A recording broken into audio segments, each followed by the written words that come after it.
नमस्कार, आदाब, सत श्री अकाल, जय भीम, जोहार। मेरा नाम है नवीन कुमार। महाराष्ट्र के 20वें मुख्यमंत्री एकनाथ शिंदे को अब उस घड़ी पर अफसोस हो रहा है जिस घड़ी में उन्होंने भाजपा पर भरोसा किया था। 30 जून को उन्होंने शपथ ली थी और उसी दिन से भाजपा उन्हें टस से मस नहीं होने दे रही है। सोचिए कि एक मंत्री तक अपने हिसाब से बनाने का अधिकार उनके पास नहीं है। कहा तो उद्धव ठाकरे से बगावत के साथ ही पोर्टफोलियो बांट देने की चर्चा थी। अहमदाबाद और असम के होटल में ही शपथ की तैयारी कर ली थी मंत्रियों ने। लेकिन शिंदे ने मुख्यमंत्री की शपथ क्या ली, भाजपा के तेवर ही बदल गए। 40 दिन से वो एक मंत्री तक नहीं बना पा रहे हैं। सरकार का काम ठप पड़ा है, अफसर खाली घूम रहे हैं और डबल इंजन की सरकार पटरी से उतर चुकी है। इसे कहते हैं राजनीति का खेल। शिंदे की समझ में असली राजनीति अब आई है कि मोहरा केवल मोहरा होता है, उसे अपने हिसाब से चालें चलने की इजाजत नहीं होती। एकनाथ शिंदे से 40 दिन से एक ही सवाल बार बार पूछा जा रहा है, आप अपना मंत्रिमंडल कब बनाने वाले हैं? या फिर सीएम और डिप्टी सीएम ही पूरी सरकार चला लेंगे? आपको पता ही होगा 30 जून के दिन शिंदे के साथ आनन फानन में डिप्टी सीएम के तौर पर पूर्व मुख्यमंत्री देवेंद्र फडणवीस को भी शपथ दिलाई गई थी, जबकि केवल एक दिन पहले ही वो मंत्री पद लेने से इनकार कर चुके थे। अभी तक शिंदे और फडणवीस के अलावा महाराष्ट्र में सरकार का कोई भी चेहरा नहीं है। नतीजा, शिंदे पर भरोसा करके उद्धव ठाकरे की पीठ में छुरा भोंकने वाले विधायकों का सब्र टूट रहा है। जब भी शिंदे से सवाल पूछा गया, मंत्रिमंडल विस्तार कब, शिंदे ने कहा जल्द। 40 दिन से वो जल्द नहीं आया है। कब आएगा किसी को नहीं पता, शिंदे को ही नहीं पता। बीजेपी शिंदे को अपने हिसाब से मंत्रिमंडल बनाने नहीं दे रही है और शिंदे मामला सुलझने तक मंत्रिमंडल विस्तार करने को राजी नहीं है। बीजेपी ने शिंदे की हालत ऐसी कर दी है कि उन्हें बात बात पर चर्चा के लिए हाजिरी लगाने दिल्ली आना पड़ता है। और दिल्ली का मतलब भाजपा दरबार, कभी शाह से मिलने, तो कभी नड्डा से मिलने, तो कभी किसी और से। वो एक भी फैसला अपने हिसाब से नहीं कर सकते। सोचिए, 35 दिन में वो 7 बार दिल्ली का दौरा कर चुके। मतलब हर हफ्ते ही नड्डा शाह उन्हें हैसियत याद दिलाते रहते हैं। और स्वाभिमान के नाम पर शिवसेना तोड़ देने वाले शिंदे चूं तक नहीं कर पाते। आपने वो कहावत तो सुनी ही होगी कि धोबी का कुत्ता न घर का न घाट का। कुछ ऐसी ही दुर्दशा हो गई है महाराष्ट्र के बागी विधायकों की। मंत्री पद के लालच में 21 विधायकों ने ठाकरे सरकार से बगावत कर दिया। बाल ठाकरे की पार्टी तोड़ दी, जनता का भरोसा तोड़ दिया और मिला क्या? बाबा जी का ठुल्लू। भाजपा ने झांसा दिया था कि अगर वो उद्धव सरकार का तख्ता पलटने में साथ देते हैं तो उन्हें महाराष्ट्र सरकार में मलाईदार मंत्रालय दिए जाएंगे। फिर क्या था? महाराष्ट्र में विधान परिषद चुनाव में हार के साथ ही शिवसेना में बगावत की लहर उमड़ गई। भाजपा सरकार की 3 साल पुरानी बदले की आग को हवा मिली और ठाकरे सरकार गिर गई।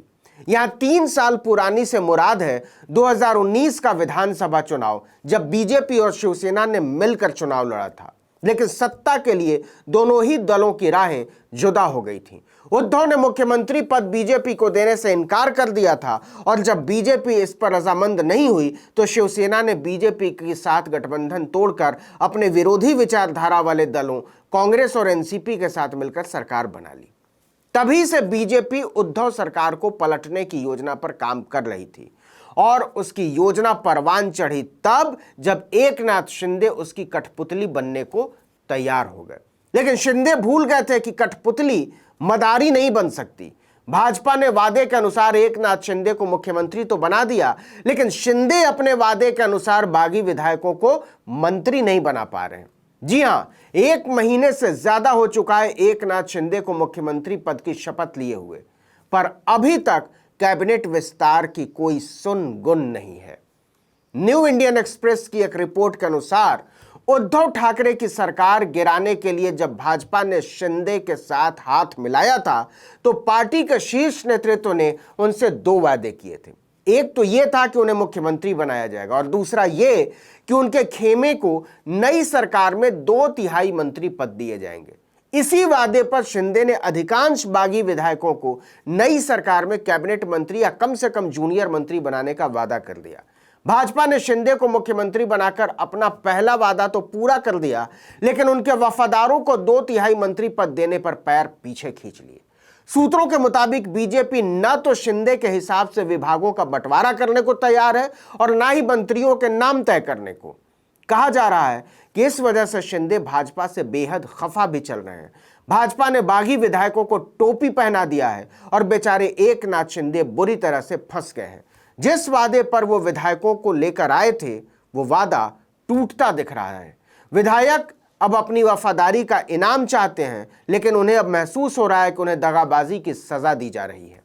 दरअसल शिंदे की हालत ऐसी हो गई है जो अब न शिकायत कर सकता है और न ही बगावत कर सकता है, क्योंकि सूत्रों के मुताबिक भाजपा की शुरुआती योजना शिंदे को बाहर से समर्थन देने की थी। शिंदे को लगा था कि वो जैसे चाहेंगे वैसे सरकार चलाएंगे, कोई रोक टोक नहीं होगी।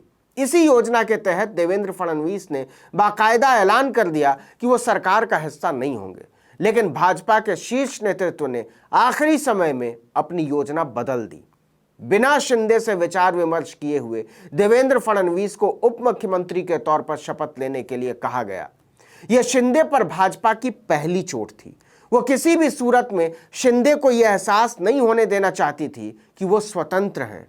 उसके बाद से तो शिंदे के बुरे दिन शुरू हो गए। भाजपा बात बात पर शिंदे को याद दिलाती रहती है कि मत भूलिए हमारी वजह से आप मुख्यमंत्री हैं। लेकिन शिंदे को बड़ी चोट तब लगी जब भाजपा कैबिनेट में सबसे बड़ा हिस्सा मांगने लगी। शिंदे ऐसा करने के लिए बिल्कुल तैयार नहीं हो रहे हैं। शिंदे गृह मंत्रालय अपने पास रखना चाहते हैं, यही परंपरा रही है। गृह मंत्रालय का मतलब पुलिस और सारी जांच एजेंसियां मुख्यमंत्री के हिसाब से काम करें, लेकिन भाजपा चाहती है कि शिंदे गृह मंत्रालय देवेंद्र फडणवीस को सौंप दें। इसका सीधा सा मतलब होगा शिंदे भाजपा के रबर स्टैंप की तरह काम करेंगे। शिंदे ये चाहते तो नहीं है, लेकिन सवाल है कि उनके पास विकल्प ही क्या है। कुल मिलाकर समझ लीजिए कि भाजपा शिंदे को ऐसा घाव दे चुकी है जिसे वो न दिखा सकते हैं और न बता सकते हैं, वो केवल मुस्कुरा सकते हैं। इतनी जिल्लत के बाद भी शिंदे को हर हफ्ते दिल्ली की दौड़ लगानी पड़ रही है और मोदी शाह नड्डा का शुक्रिया अदा करना पड़ रहा है। शिंदे इसी स्वाभिमान की लड़ाई लड़ रहे थे शायद। इस वीडियो में इतना ही, लेकिन अगर आपने आर्टिकल 19 इंडिया को अब तक सब्सक्राइब नहीं किया तो फौरन कर लीजिए। बेल आइकॉन दबाइए, घंटी जैसी आकृति लाइक कीजिए और कमेंट करके बताइए हमारा वीडियो आपको कैसा लगा। अगर यूट्यूब पर देख रहे हैं तो हमारे चैनल को सब्सक्राइब कर लीजिए, फेसबुक पर देख रहे हैं तो हमारे पेज को लाइक कर लीजिए, इंस्टाग्राम पर हमें फॉलो कर लीजिए और हमारा ट्विटर हैंडल है article19_India। इसको भी आप फॉलो कर सकते हैं। नमस्कार।